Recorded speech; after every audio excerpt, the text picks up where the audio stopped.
Bem, dando seguimento então à programação da tarde, vamos falar sobre o valor terapêutico da prece, mas antes eu vou fazer uma pequena colocação em relação à palestra do Roberto Lúcio, com a permissão dele, ele não está aí, mas um exemplo, né, uma ilustração de que o espírito pode adoecer e que ele pode ter alucinação da própria doença dele. É o relato do próprio André Luiz, de vários espíritos desencarnados, que no mundo espiritual têm alucinações, estão fixados a lembranças do passado. Eu me lembro do relato do vô de André Luiz, em Nosso Lar, que foi encontrado na região umbralina, pegando as lamas, né, como se fosse ouro. Está ali alucinado, acreditando realmente que aquela lama fosse realidade, que aquele ouro fosse uma realidade. Isso daí consegue a gente poder visualizar um pouquinho que o espírito ele também adoece e pode ter alucinação. Mas o tema nosso é terapêutica da prece. A prece é um fenômeno universal, está em todas as religiões, inclusive em filosofias como o budismo, que não se diz religiosa, né? Então, é um instrumento universal e ela pode ser individual ou coletiva, pode ser dirigida e não dirigida. Ela pode ter propósitos expressos como interesse próprio ou como instrumentalmente um meio para atingir um fim, né? Ela tem 4 categorias. Prece como ritual, prece como conversacional, coloquial, uma conversa com Deus, né? Um desabafo, uma busca de um diálogo com a espiritualidade. A prece peticionária, quando a gente faz uma oração para pedir alguma coisa. E a prece meditativa. Allan Kardec, ele vai dividir a prece como forma de uma petição, pedir, né? Para agradecer ou para louvar. E qual é a condição indispensável em qualquer uma dessas categorias? Uma comunhão interior com o divino, uma predisposição, uma atitude realmente de buscar essa relação direta com o mundo espiritual ou com a divindade. Fatores determinantes da prece: sentimento de proximidade com Deus. Existe um histórico de experiências místicas ou transcendentais das pessoas que têm o hábito de orar, né? Elas geram um estado alterado de consciência, e esse estado alterado de consciência permite muitas vezes que a pessoa que está num estado de oração, um estado meditativo, consiga perceber o mundo espiritual, ter insights, ou receber alguma inspiração, ou enxergar realidades espirituais. Está ligado a uma frequência regular à igreja, templos, sinagogas, e uma necessidade de conseguir também ajuda para resolver problemas pessoais. Muitas pessoas se aproximam da divindade através da oração em situações emocionais de dificuldades, enfrentamento de problemas materiais, como uma forma de resolver as suas necessidades, como maneira de lidar com a perda e pedir uma cura. Condições da prece: a oração deve ser feita como algo pessoal, né? Ela tem que realmente brotar do nosso coração como um impulso de sinceridade, né? Uma das condições que o Evangelho fala, a perdão das ofensas, né? Primeiro concilia-te com teu adversário, para depois buscar a Deus, como uma forma de a gente se livrar desses sentimentos que muitas vezes vão dificultar o nosso diálogo com a divindade, né? A humildade, porque no momento que eu oro a Deus, eu estou dizendo que Ele tem poder. Quando a gente pede ajuda para uma pessoa, isso é uma distinção, ou seja, aquela pessoa, estou dizendo que aquela pessoa tem condições de me ajudar, né? Então estou dando a ela um poder, um deferimento de que ela é a pessoa que eu escolhi. Então, é uma atitude também de humildade, dizer que eu não tenho condições de dar conta de tudo e reconheço em Deus esse poder maior de oferecer a mim aquilo que eu necessito. E a resignação, que é a aceitação ativa, né? Não é aquela aceitação passiva. Eu vou fazer de tudo para melhorar as condições, eu vou lutar para superar as adversidades da vida, mas uma atitude também ativa de aceitação. Se a coisa não vir, eu vou enfrentá-la de uma maneira humilde e resignada. Tem um pequeno conto que fala de um grande trabalhador do Evangelho, que ele estava viajando com o seu cão, e ele é uma pessoa que tinha uma fé muito, muito grande por Deus. E era uma pessoa temerária a Deus, e o seu cãozinho, seu animal de estimação, era seu acompanhante, o seu companheiro de viagem, a sua companhia. E no meio do caminho, surge uma grande tempestade. E ele se ajoelha e pede a Deus que Deus amparasse ele, que a tempestade ia ser uma tempestade violenta, né? E ele pede ajuda e confiante, se não, Deus vai me atender, eu vou conseguir algum recurso, algum amparo no caminho que estou percorrendo. E realmente, logo em seguida, ele encontra uma árvore muito frondosa, e ali ele vai se recolher, e quando ele estava se aproximando da árvore, um raio destrói a árvore. Olha, Deus está me reservando algo melhor. E segue adiante. Aí encontra uma caverna. Olha, viu? Aqui está a resposta de Deus. Vou me acomodar nessa caverna, vou descansar. Já estava cansado, enfrentando um vento forte. E ele é atacado por um enxame de abelha, ele tem que sair da caverna correndo. E aí ele segue a viagem, mas começa a ficar preocupado. Opa, cadê essa resposta, né, que eu pedi e não está vindo? E chega num determinado momento do caminho que existe uma bifurcação. E ele percebe que aquele caminho parece ser o mais adequado e vai por aquele caminho, mas o cãozinho não sabe por que vai por outro caminho. E ele não pode perder seu companheiro. E vai atrás do cão e encontra uma casa. Ele, olha, Deus estava me reservando essa casa. Aí ele bate na porta e a pessoa lhe atende de uma maneira agressiva e dispensa ele. Para resumir, ele vai dormir no relento abaixo da tempestade. Ele acorda todo dia de manhã, vê que pegou o caminho errado, retoma o caminho com o animal e percebe que aquela casa que ele procurou acolhida foi assaltada por ladrões, foi queimada e todas as pessoas morreram. Foi informado pelos viajantes e moradores da localidade que aquele caminho que ele queria assumir era um pântano perigoso. E muitos viajantes morreram. Que aquela caverna era um covil de lobos. E a árvore era um ninho de serpentes. Então, na verdade, Deus sempre o protegeu e amparou ele. Mas não como ele esperava. E assim é muitas vezes. Nós pedimos coisas que nós não sabemos realmente se aquilo é o melhor para nós. Então, essa atitude de humildade, resignação, de aceitar, de pedir, mas aceitar o que Deus tem para nos oferecer, é fundamental. Como fazer a prece? Mas quando quiserdes orar, entrai no vosso quarto, estando fechada a porta, orai ao vosso Pai em segredo. E vosso Pai, que vê o que se passa em segredo, vos recompensará. Aqui é a porta interna, né? Muita gente que quer orar para mostrar que é uma pessoa devota, que quer mostrar orgulho, né? Então a oração exige essa postura de internalização, de recolhimento, de uma atitude de receptividade com o mundo espiritual. E quando estiveres orando, se tiveres alguma coisa contra alguém, perdoai-lhe, a fim de que o vosso Pai, que está nos céus, perdoe também as vossas ofensas, né?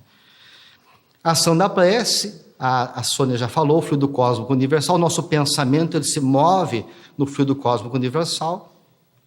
O uso da vontade como uma invocação, a transmissão do pensamento e a ação magnética. A gente forma uma corrente mental movimentando essas energias, esses fluidos, né?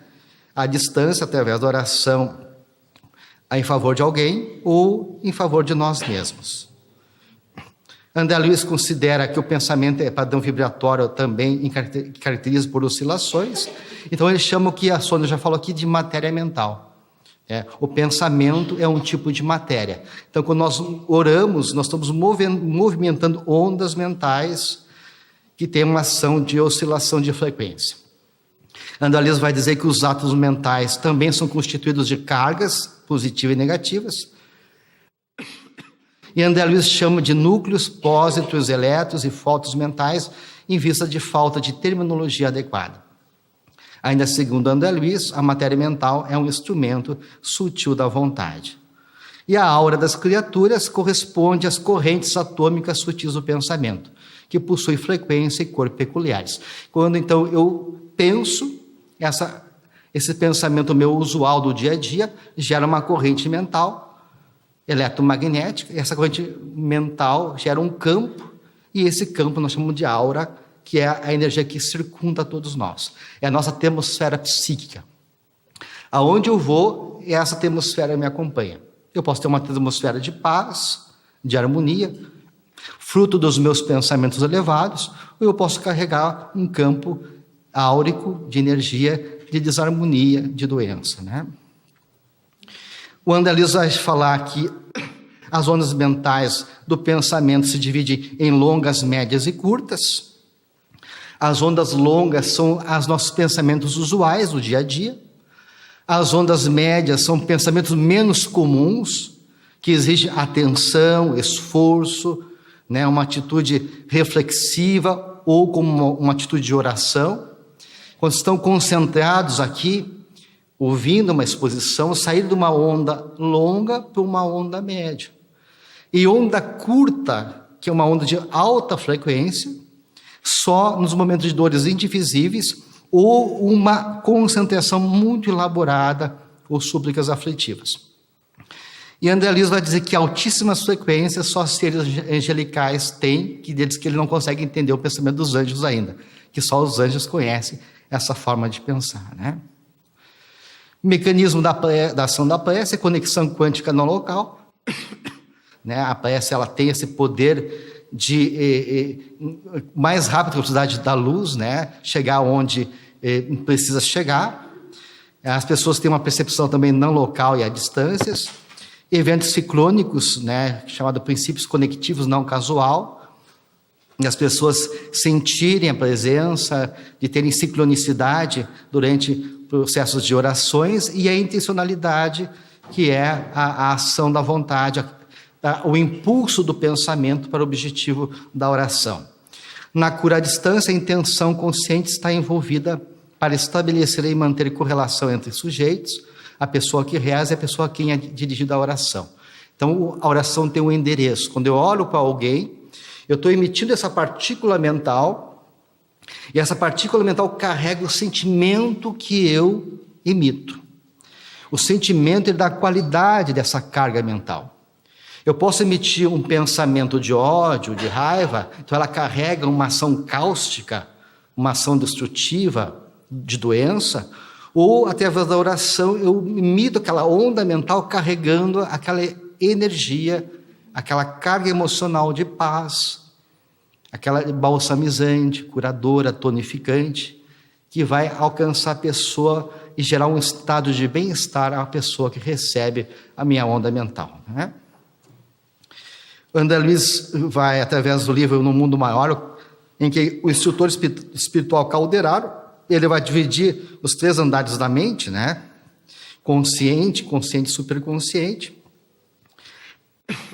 Mais tarde, Paul MacLean, ele vai também trazer essa divisão do cérebro trino, que ele apresentou, elaborou em 1970, depois de André Luiz, apresentou do seu livro em 1990, e que realmente traduz a evolução filogenética. O nosso cérebro ele foi evoluindo em camada.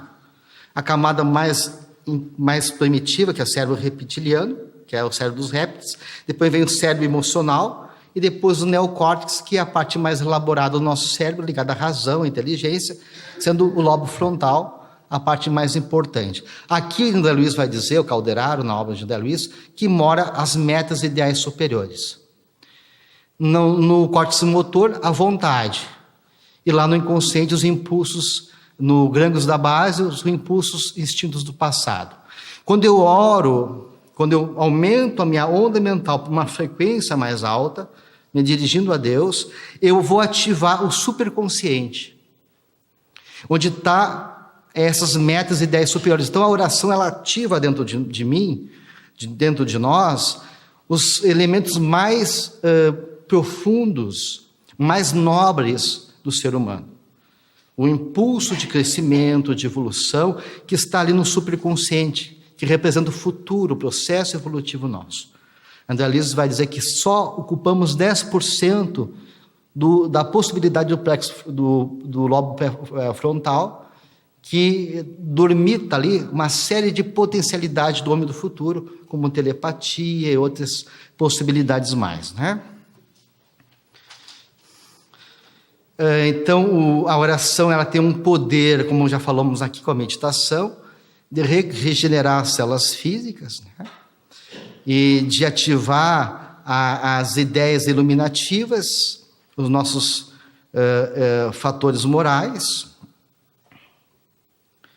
O valor da prece, Allan Kardec fala em A Gênese, que todos os casos de obsessão, a prece é o mais poderoso meio de que se dispõe para demover dos seus propósitos maléficos o obsessor. Então a oração tem um poder enorme de afastar as cargas obsessivas, as cargas perturbativas, que como ela cria uma ressonância, quando eu oro, eu vou criando uma ressonância da minha onda mental, só o fato de orar já provoca um relaxamento do meu sistema nervoso, do meu sistema muscular, gera um bem-estar, e essa reverberação da minha aura, né, que vai gerar uma ampliação do meu perispírito, que se chama o efeito balão, né, o efeito balão que os médicos sentem quando estão em concentração, parece que dilata o perispírito, nos colocando em receptividade ao mundo espiritual, ativando os centros de forças para a mediunidade. Então, só o fato de eu mudar a frequência do meu pensamento de uma onda longa para uma onda curta, já tem um efeito benéfico. E além disso vem a resposta do alto, em forma de inspiração, de bom ânimo, de vigor, ou de alguma inspiração, de alguma intuição, para eu resolver aquilo que me aflige. Em todos os casos de obsessão, está no Evangelho segundo o Espiritismo, a prece é o mais poderoso auxiliar de quem haja de atuar sobre o espírito obsessor. Então é um instrumento extremamente poderoso e que muitas vezes nós não usamos como nós poderíamos, com todo o poder que essa prática pode oferecer. André Luiz vai dizer em Mecanismos da Mediunidade que ela constitui-se na fórmula básica da renovação íntima, porque ela vai atuar naquela parte da meta superior do superconsciente que falei para você, pelo qual o divino entendimento desce do coração da vida para a vida do coração. Ele vai dizer que de essência divina, a prece será sempre o reflexo positivamente sublime do espírito, em qualquer posição, por obrigá-lo a emitir de si mesmo os elementos mais puros de que possa dispor. Então a oração, ela acende aquilo que foi falado aqui, o self, né? A consciência divina. Ela ativa o que nós temos de melhor, ela movimenta elementos divinos dentro do nosso mundo interno. De qualquer modo, em qualquer situação, a oração é o mais elevado toque de indução para que nos coloquemos para logo em regime de comunhão com as esferas superiores. Os raios divinos, expedidos pela oração santificadora, convertem-se em fatores adiantados de cooperação eficiente e definitiva na cura do corpo, na renovação da alma e iluminação da consciência. Toda prece elevada é manancial de magnetismo criador e vivificante. E toda criatura que cultiva a oração com o devido equilíbrio do sentimento transforma-se gradativamente em foco radiante de energias da divindade. Então a pessoa que tem um hábito de orar, e que ela consegue manter esse estado de frequência de onda mais elevada, ela vai naturalmente ser um foco de luz, porque ela vai expandir raios de energias santificantes, de magnetismo curador. E se ela mantém aquele hábito de oração diário e de uma oração sincera e verdadeira, ela se torna um cooperador da espiritualidade, porque a oração dela é um instrumento de cura que a espiritualidade utiliza dos raios mentais que ela emite para atender pessoas em hospitais, para socorrer espíritos necessitados, para movimentar energias curadoras que ela despende com a oração em apoio, em auxílio a pessoas e espíritos. Emmanuel, em Pensamento e Vida, vai dizer que a prece impulsiona as recônditas energias do coração, libertando-as com as imagens do nosso desejo, por intermédio da força viva e plasticizante do pensamento. Então, realmente, a oração tem uma força poderosa, porque move essa energia mental, que vai gerar uma série de processos transformadores dentro do nosso mundo interno.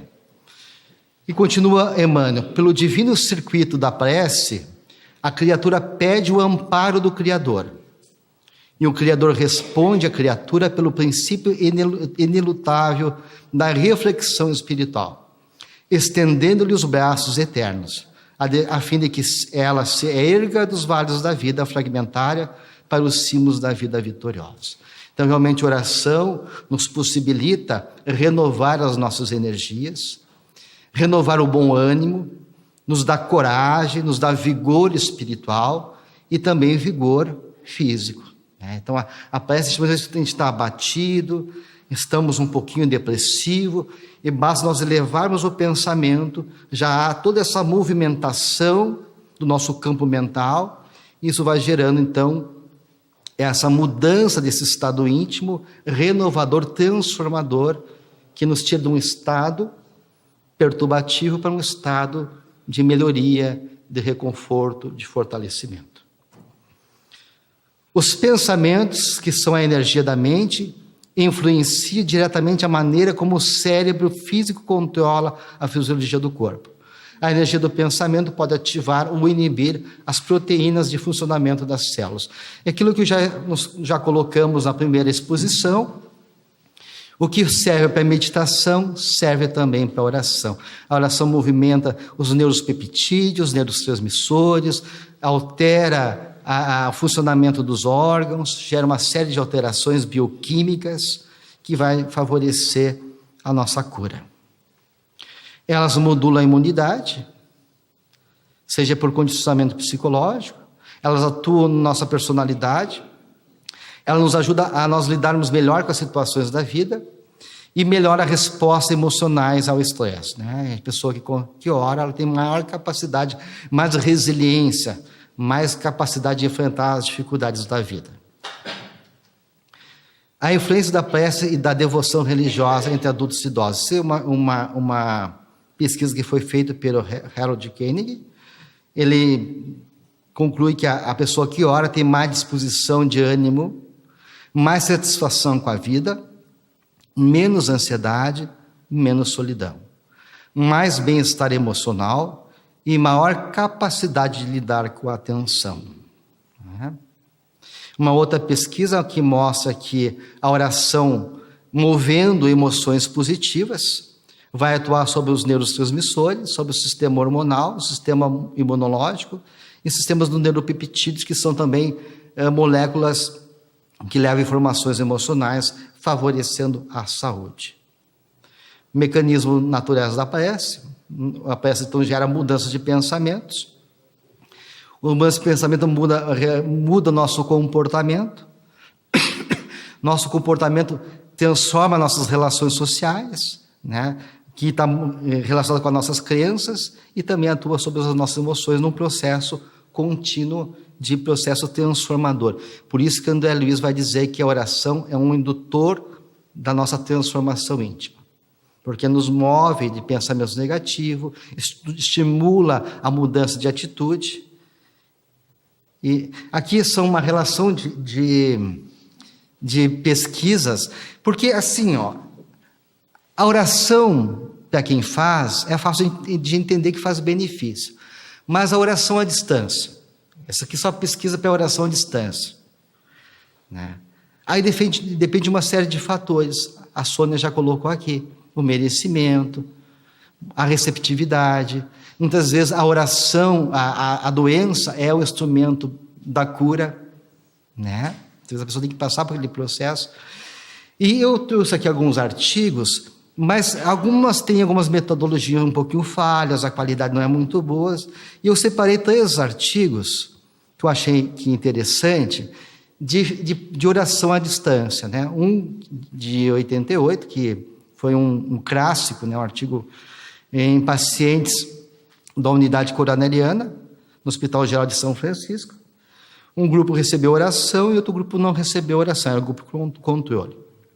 Os resultados: os que receberam oração tiveram menor frequência de insuficiência cardíaca congestiva, uma redução da necessidade de diuréticos, menor frequência de parada cardiorrespiratória, redução do uso de antibióticos, de ventilação assistida e melhor score na evolução clínica. Essa pesquisa foi repetida em 99, aí com um número maior de pacientes, 990 pacientes. Um grupo recebeu orações por 4 semanas, os pacientes não tinham conhecimento da intervenção, os intercessores não conheciam os pacientes e receberam apenas o primeiro nome. O grupo que recebeu a intervenção da oração teve melhor score de evolução comparado com o grupo controle. E esse artigo eu achei muito interessante, que foi feito na Coreia. É um artigo bem feito, um estudo bem feito, prospectivo, randomizado, duplo cego. Os pacientes e a equipe de assistência não sabiam da intervenção. Os pacientes eram da Coreia e os grupos de oração residiam nos Estados Unidos, Canadá e Austrália. Foram 219 mulheres entre 26 e 46 anos de idade, estratificadas por idade, tempo de infertilidade, tentativas prévias de tipo de infertilidade. Então, elas iam sofrer uma intervenção para engravidar, né, uma fertilização in vitro, sem receber oração. 99 era o controle, 19 foram excluídas. Olha que resultado interessante. A fertilização, ela tem um sucesso de 30% em qualquer lugar do mundo. Essa é a nossa expectativa médica. Que 30% de 10 mulheres, 3 conseguem sucesso. O grupo que não recebeu oração tiveram 26% de sucesso. Está dentro da estimativa. Os que receberam oração tiveram 50% de sucesso. E em termos estatísticos, isso é muito significativo. Tá? Mostrando realmente que a oração à distância tem condições de ajudar, né?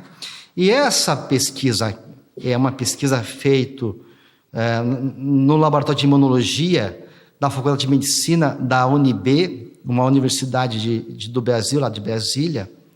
Eu achei interessante porque daí é um estudo laboratorial em que esse Dr. Tosta, né, esse médico, ele vai fazer esse estudo com 50 estudantes de medicina, dividido em pares do mesmo sexo e da mesma idade.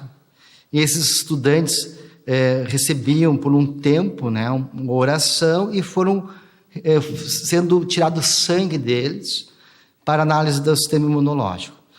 Foi um trabalho que levou 3 anos para ser concluído, e a conclusão é que os alunos que receberam oração apresentaram uma maior estabilidade na atividade dos fagócitos, né? Que são células de defesa. Então, a mente centralizada na oração pode ser comparada a uma flor estelar que se abre para o infinito, absorvendo-lhe o orvalho nutriente da vida e da luz. André Luiz, né? Então, a oração tem essa capacidade de nos colocar em contato com as energias do universo e absorver essas energias em favor de nós, em favor do nosso semelhante. Eu queria também aproveitar a nossa exposição aqui para fazer uma homenagem à doutora Marlene Nobre, que assumiu com o nosso abnegado Bezerra de Menezes o papel de consolidar a proposta das associações médico-espírita no mundo, né? Então, Bezerra lá em cima e ela aqui no plano material, formando essa união da espiritualidade conosco, para que possamos expandir essa proposta. E hoje, a Sônia, nós estamos assumindo esse legado dela com essa responsabilidade de manter essa tarefa. E para finalizar, eu vou passar para vocês aqui algumas imagens com uma mensagem para vocês, para nos prepararmos para a nossa oração.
Então nós vamos, nesse momento, convidar todos para juntos unirmos os nossos pensamentos em oração.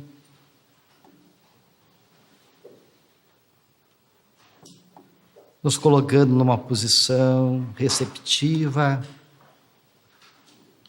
elevando as nossas ondas mentais, movidas pelo nosso sentimento de fé, de amor, a Deus nosso Pai. Queremos, Senhor, agradecer pela vida, pela oportunidade de estarmos aqui reunidos nessa família espiritual, Senhor. Compartilhando do Teu amor, da Tua luz, do amparo dos Teus benfeitores e benfeitoras. Ampara, Senhor, os nossos corações. Renova, Jesus, as nossas energias. Estenda Tuas mãos dadivosas sobre cada um de nós, para que tenhamos o bom ânimo, a fé e a firmeza em nossos propósitos de trabalho. Te pedimos, Jesus, por toda a humanidade, por todos os governantes, por todos os países, pela paz do nosso planeta. Ampara, Senhor, o nosso mundo. Nesses momentos difíceis em que vivemos, para que a Tua luz se faça mais viva, mais atuante nos corações humanos. Pedimos, Senhor, pelas associações médicos espíritas, pelas casas espíritas, pelas federações, por todos os Teus trabalhadores do Evangelho. Especialmente, Senhor, pelos nossos irmãos aqui de Portugal, pelos Teus trabalhadores da Tua vinha, nossos irmãos da AMI Norte, que não falte a eles, Senhor, a Tua assistência, o Teu amor. Ó Jesus querido, Jesus amado, precisamos tanto da Tua luz e do Teu amor. Sê conosco, Senhor, nessas horas difíceis. Ampara, Senhor, os nossos passos vacilantes. Renova o nosso ideal de trabalho. Fortaleça as nossas almas, alcançando a todos nós a paz, a luz que vem do Teu amor. Que a Tua luz, Senhor, possa acompanhar a todos os nossos irmãos que aqui estiveram. Que cada um leve para o seu lar, para o seu dia a dia, para a sua família, as vibrações de saúde, de harmonia que aqui recebemos. Obrigado, Senhor. E que a Tua presença permaneça permeando os nossos passos lá fora, sustentando a cada um de nós. Que assim seja. Então passo a palavra a Maria Paula para fazer o encerramento.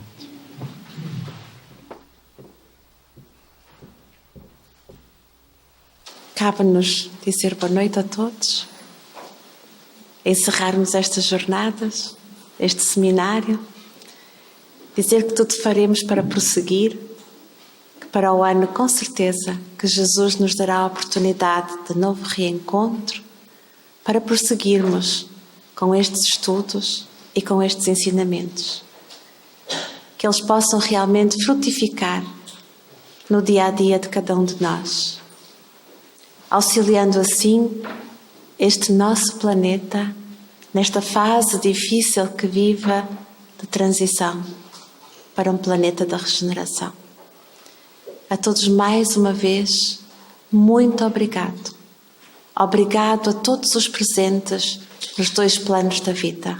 Boa noite a todos, com muito carinho e muito amor no coração.